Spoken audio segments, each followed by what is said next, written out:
Welcome back to Potions and Processing. I am your host, Raven White, and you may notice we look a lot different. This used to be my space, what feels like many moons ago. I wrote my books out here, I operated my business out here, I existed out here. And then the winter came, the ice expanded, and it flooded. I was devastated. It poured water everywhere. It ruined so much inventory, it damaged equipment, and it just completely ruined my whole room for what felt like a very long time. We had to scramble and move everything out of here into the rest of our home, and it felt very invasive, and everything was very cramped, and it just felt like it was never going to get fixed. But we've been working very diligently and fixing everything up, making sure that that won't happen again. Trust me, I could not take that happening again. And here we are finally back where we belong. Do not underestimate the power of having your own safe space to exist, to create, to just think. It's still not quite finished. Some things still might change, but here we are. You also that is a cat. That is cat. We like cats. Today we're turning back to the cage, and we're going to talk about how long I lived in the cage, what I was allowed to have in the cage, what the cage kind of looked like. I drew a diagram. It's been a long time since I've been in that space, but I wanted to kind of give you at least a rough estimate of what it looked like. So here we go. Here's your screen magic to remind you of what we are talking about as a refresher, to give yourself time to process, have some deep breaths, keep your mental health safe because that is important above all. So here on the screen, I'm going to list all of the content warnings so you're not taken by surprise, so you can fast forward if you need to or skip entirely.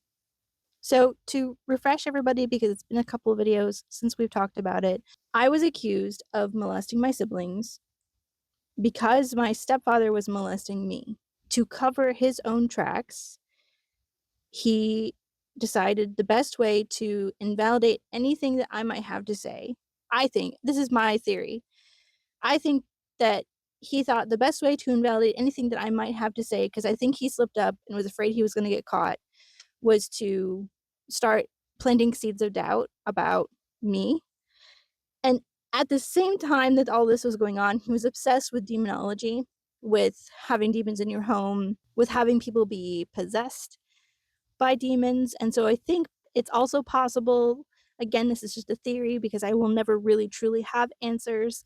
I think it's also possible that maybe he thought I was possessed by some kind of demon that was maybe causing him to have actions because he was not able to take accountability for anything he was doing. In some way, shape, or form, I think that he was putting his actions onto me no matter what. My earliest recollections of this kind of abuse started around the age of 6, and it continued throughout the ages of at least 8 and onwards. I'm thinking until probably 9 and 10. I'm not really sure. I do get my ages confused because I struggle with memory retention and memory recall. So please forgive me if sometimes I get a little bit confused.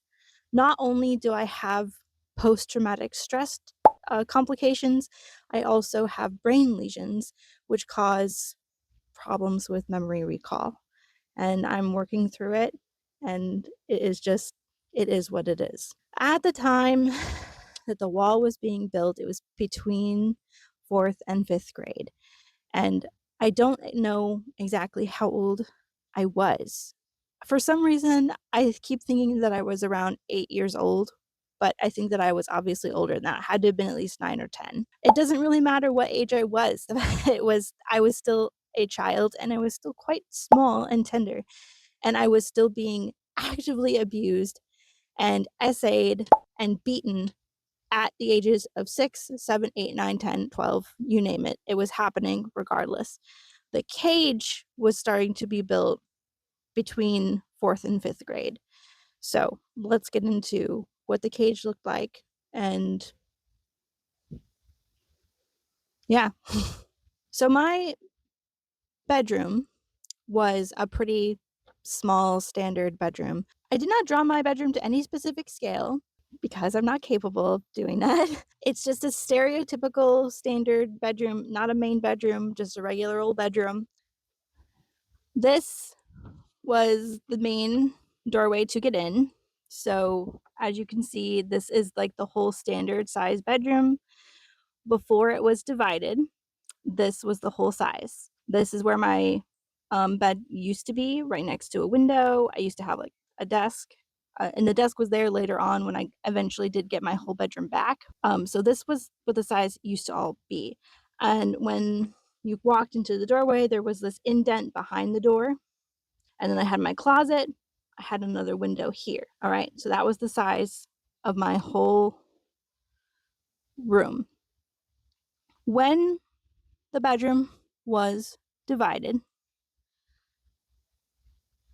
that's what that line is there. And that part there is the doorway that was created to go back into the rest of my bedroom that was sectioned off, and it was turned into like storage. So I'm going to put my arm up there to hold it a little steadier. This window here, that was screwed shut. I had no access to fresh air, and it was the summertime, and it was quite hot. This is my closet. It was padlocked shut.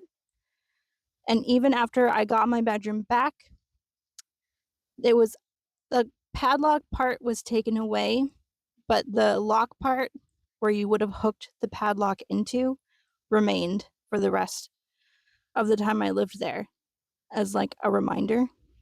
So this little indent here, after I had lived in the cage for a while, they eventually built a desk into it with rough plywood, so I had a place to eat my meals that wasn't on the floor. And this here, so this whole wall was built with 2x4s and rough plywood. My stepfather eventually built a platform into the wall of rough plywood so that they could put a camping bed onto it so that I had a place to sleep. Because for a while, I just slept on the floor. I didn't have anywhere to sleep. I slept on the floor with a sheet. And then they put a camping bed so I had somewhere to sleep. And that was where I slept. And so this was the door to get in and out. And it was locked all of the time. So I could not get out on my own. There was also no way for me to communicate with anybody. So if I had to go to the bathroom, if I needed to drink, if I needed anything, if I had an emergency, there was no way for me to tell anyone. If I had died in that room, no one would have known until they came to check on me. I want you to look at that and think about a small child being trapped in there for an undetermined amount of time. I was never given a time frame for how long I was going to be in there. I didn't want to admit to doing the horrible things I had been told I was doing because that was my first awareness that what was being done to me was wrong. I knew that what was being done to me was wrong, but in a more of a way of, it's my dad. This is my daddy. My daddy is touching me and doing these things to me, but he's my daddy. This was my first true reckoning, that my first true understanding that what had happened to me was something punishable and something horrible, and I was being accused of doing it to my siblings, whom I loved and cared for.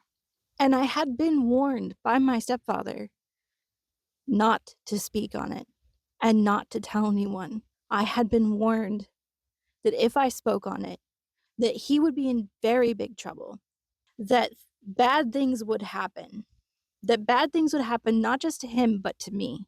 He gave me gifts when I was growing up, and I understand now why and what they were for and what they meant. And in his final parting gift, he also handed with it a death threat. and a promise that if I ever spoke and if I ever told, that I would not come out alive. What is a child supposed to do with that? So I locked it up inside me as I was locked inside this cage, processing and trying to understand what was happening to me. Eventually, over time, I got a lamp and I got a fan and I got a Bible. And they told me to read the Bible because surely that would fix me. And I did read the Bible. I read the Bible a lot. I read the Bible many times and I did search for some kind of something. And I found a lot of comfort in Psalms. Those were my favorite verses to read because they were songs. And a lot of them were songs of joy. And a lot of them were songs of sorrow. But the thing about handing your children the Bible, especially in evangelical homes, I have found, is that you often don't like it when your children read and truly discover and truly find themselves. I would watch my siblings play outside from the window during the summer and wait for someone to come let me out to go to the bathroom, and that would be my socialization for the day. I would wait for someone to bring me my meal, and that would be my socialization for the day. And I would wait for my stepfather to come and beat me. And I wouldn't call that my socialization. I would call that my fear of the day. Sometimes he didn't. Sometimes he didn't come.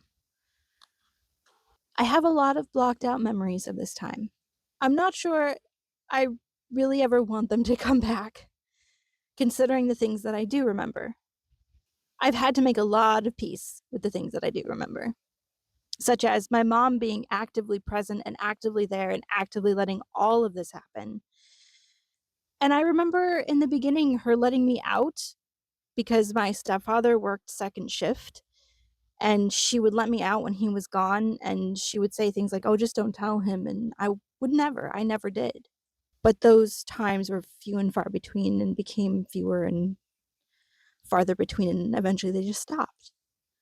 And I don't know why my mother didn't advocate for me harder. I don't know why she thought such horrible things about me because I was a good child.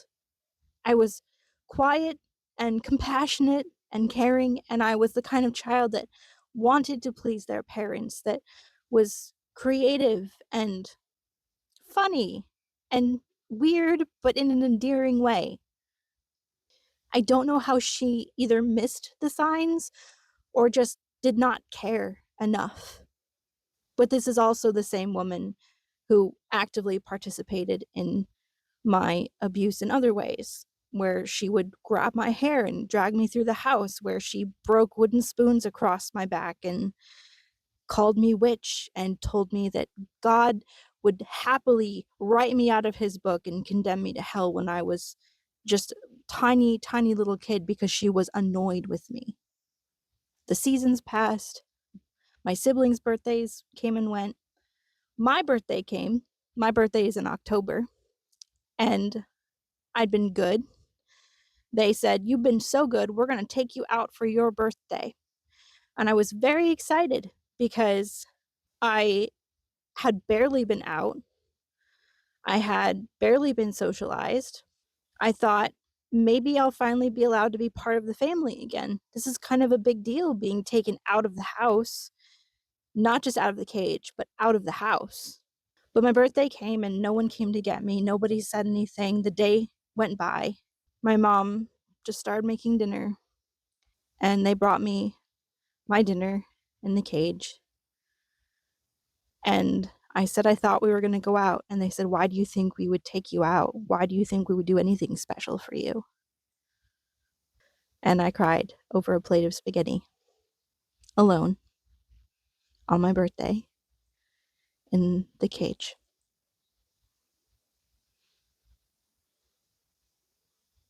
I'm going to stop that video now for here because we've covered a lot of content already. And I have still so much more to say about what happened in there and what it was like going back to school while still living in the cage, because it was not fun. It's been rough talking about this, but I'm glad to talk about it. A lot of people over the years, when they've gotten to know me and I've gotten comfortable with them and I have started to share pieces of my life, they have said things to me like, I don't know how you got through it. I don't know how you survived it and you come out the other side as who you are. Because I've thought the same things about myself. I like to think I'm a pretty okay person. I do my best to be kind and empathetic and thoughtful. I'm creative. I have my own business. I also work another job. I have a very full and fulfilling life. And I'm very chronically ill. And I have a lot going on with that. And I have a lot that I'm really nervous about. And a lot that's out of my control that I just have to hope for the best and just be like, it is what it is. But I sometimes think there just has to be something very wrong with me sometimes, that I came out like pretty okay. And when I started my YouTube channel and I started kind of like making these videos and really talking about things like this, like the cage, and going so in depth and talking specifically about very specific incidences, I realized I think one of the reasons why I did make it through is because I was forced to compartmentalize so many things when I was a child. I did not have a choice. I went through so much trauma in such a short amount of time, daily, every single day. There was some kind of something terrible that happened. And even if it wasn't on a like giant scale, it was things like walking on eggshells, just being afraid to exist. Living like that will break you down. And when you're a kid, still trying to develop, become a person, you just have to put it away. You don't have a choice. Having to just compartmentalize everything, and I think that that's why I don't remember so much, is it's just put away into these little boxes until my brain can come to a place where it can be like, okay, we're safe now. Let's do some processing. So I guess I just wanted to bring that up at the end of the video for anyone who has gone through a lot of trauma. I just want you to know you are strong, not because of your trauma. You are resilient, not because of your trauma. You are amazing and talented and wonderful and brilliant, and you are you, not because of your trauma. You are you because of you. You don't have to attribute the things about you to your past or to your trauma. You can if you like. You can if that makes you feel strong. You can if that makes you feel empowered. You should do whatever makes you feel empowered or makes you feel like the best version of you. But I just want you to know you don't have to give ownership of anything about you to anyone else, to your parents, to your partner, to your pastor, to your past. You are you because of you. And you are you because of the choices that you make, because of your responsibilities. And you are enough. You've always been enough. And you are enough to keep on making good choices for yourself. You are enough to keep on going forward for yourself. And that is something we have to keep remembering. Just because someone else didn't see the value in you doesn't mean the value is not there. Thank you for sitting for this episode of Potions and Processing in my new arrangement. I'm very excited about it. Remember, we may be different species, but we are all part of the same family. So please be kind to yourself. Be kind to others. and I will see you next week.